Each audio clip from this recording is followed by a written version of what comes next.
Dans une précédente vidéo, on a parlé du mouvement Massorti de façon générale, succincte.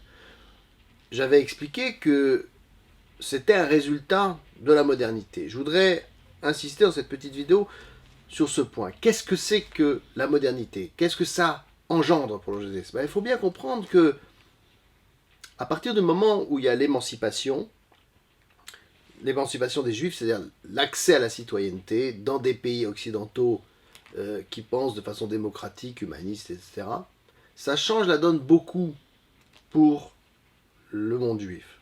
Mais l'émancipation, c'est pas qu'un problème politique, c'est aussi un problème intellectuel. C'est-à-dire que l'émancipation s'accompagne d'un rapport critique à différentes problématiques. C'est-à-dire que c'est durant le 19e siècle qu'on commence à découvrir des grandes découvertes archéologiques, qu'on commence à faire des études universitaires sur l'histoire des textes et sur l'histoire des rites, etc., etc. Qu'on découvre la sociologie, Durkheim, la psychanalyse, Freud, bon, c'est déjà le 20e siècle, vous voyez. Tous ces chamboulements touchent le monde juif. C'est-à-dire qu'un juif qui a assimilé toute cette culture ne peut plus penser comme un juif d'avant. Il ne pense plus de la même manière. Il voit le monde, et le monde juif en particulier, avec des lunettes différentes. Et la question qui se pose pour le monde juif, c'est est-ce que ces bouleversements influencent mon judaïsme ou pas? Alors il y a là plusieurs solutions. Il y a la solution ultra-orthodoxe, c'est-à-dire je ne veux pas entendre parler de ces bouleversements, je crée un mur quasi étanche pour me protéger de ces bouleversements. Et donc par exemple, je n'irai pas étudier à l'université. Je ne lirai pas des publications modernes. J'essaierai de faire en sorte que mes enfants ne soient pas contaminés, entre guillemets, par cette modernité. Il y a la solution orthodoxe, à différencier de l'ultra-orthodoxe, qui dira « Moi, je suis à la synagogue un juif très traditionnaliste, je touche à rien du judaïsme de mes ancêtres, mais quand je suis à la ville, à mon travail, alors j'ai un diplôme, je suis un homme moderne. » Ça, c'est un peu la solution de Samson Raphaël Hirsch. L'inconvénient de la solution orthodoxe qui est cette façon-là, à mon avis, le grand défaut qu'elle a, c'est que pourquoi faire cette différence? Pourquoi le judaïsme devrait rester dans une espèce de niche qui serait complètement à l'abri de la modernité? C'est quand même une vision un peu limitée, me semble-t-il. Ensuite, il y a l'autre vision qui dit cette modernité va forcément avoir une implication sur ma manière juive de penser et éventuellement de vivre. Et c'est là où les courants modernes du judaïsme apparaissent. Que ce soit l'orthodoxie moderne, telle qu'elle apparaît aux États-Unis, mais très minoritaire, mais elle existe, le mouvement Massorti ou conservative, et les différents mouvements libéraux, parce qu'il n'y en a pas qu'un seul, avec toute une palette, et puis aussi le sionisme politique, qui est aussi une forme de modernité, c'est-à-dire de prendre son destin en main. Dans tous ces mouvements modernes, je mets le sionisme politique au sens non religieux, vous voyez, mais c'est aussi une façon moderne de penser. Eh bien, dans tous ces mouvements, avec toutes sortes de nuances, on repense le judaïsme. C'est-à-dire ça ne veut pas dire qu'on rejette ce qu'il y avait avant, ça veut dire qu'on ne le voit plus de la même manière complètement. Alors on va plus ou moins en tenir compte. Ceux qui auront le plus tenu compte de cela, c'est évidemment les plus libéraux. Ils vont dire maintenant, il faut réformer le judaïsme, il faut tout revoir. On ne peut plus continuer à voir les choses comme avant, parce que le monde a changé radicalement, et donc notre façon juive de faire doit changer radicalement. C'est ça, grosso modo, la logique libérale, qui a des avantages intellectuels certains, c'est évident.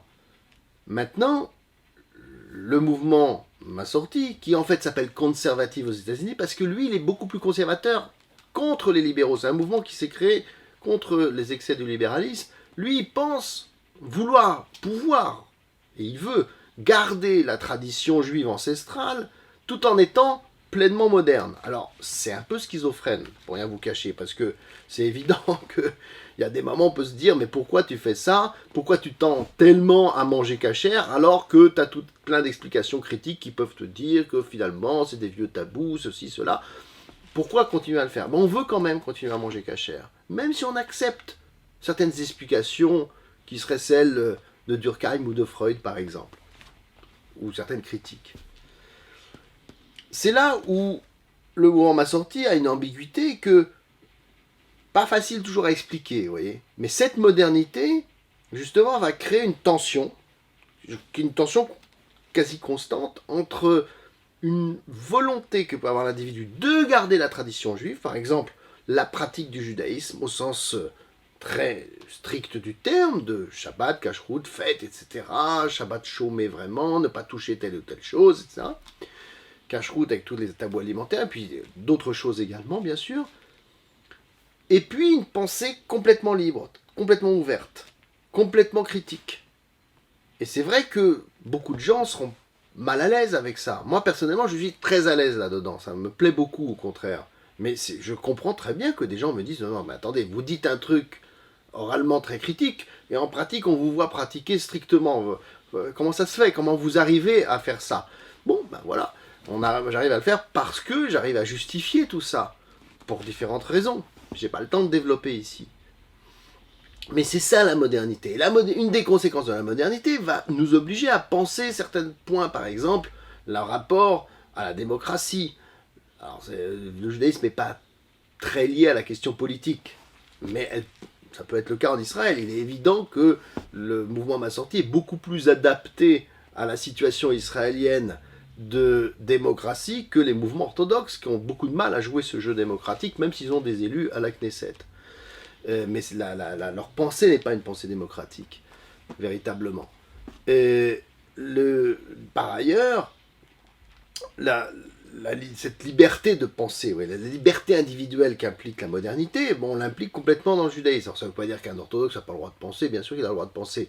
Mais enfin, il y a quand même dans le monde orthodoxe une certaine censure des choses. Chez nous, on pourra publier tout. C'est-à-dire que ça ne viendrait pas à l'idée de quelqu'un de censurer les opinions de quiconque dans la synagogue. On peut débattre de tout. C'est très ouvert, d'ailleurs, on le voit dans nos publications. On a un esprit critique, vraiment, je crois, j'espère, très libre. Maintenant, là aussi, ça peut poser des problèmes. Il y a des gens qui n'aiment pas beaucoup ça, que certaines opinions s'expriment, ou certaines connaissances qui peuvent mettre mal à l'aise une partie du public. Cette modernité, elle va s'exprimer aussi par un rapport humaniste au monde. C'est-à-dire que on va chercher à comprendre les autres cultures. Du coup, le dialogue interreligieux est très important pour nous. On le pratique beaucoup. On est très ouvert à essayer de comprendre les autres, à les inviter, à partager avec eux. Ça va s'expliquer aussi par une ouverture. Enfin, s'expliquer.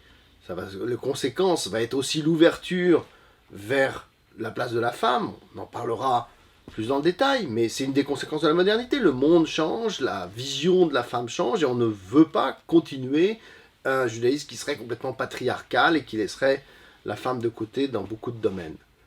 L'étude, alors là, est très différente, parce que elle n'est pas très différente fondamentalement, parce qu'on étudie les textes classiques, le Talmud, le Mishnah, les Midrashim, la Parasha, etc. On étudie de la même façon, avec toujours les mêmes commentaires classiques, Rashi, etc.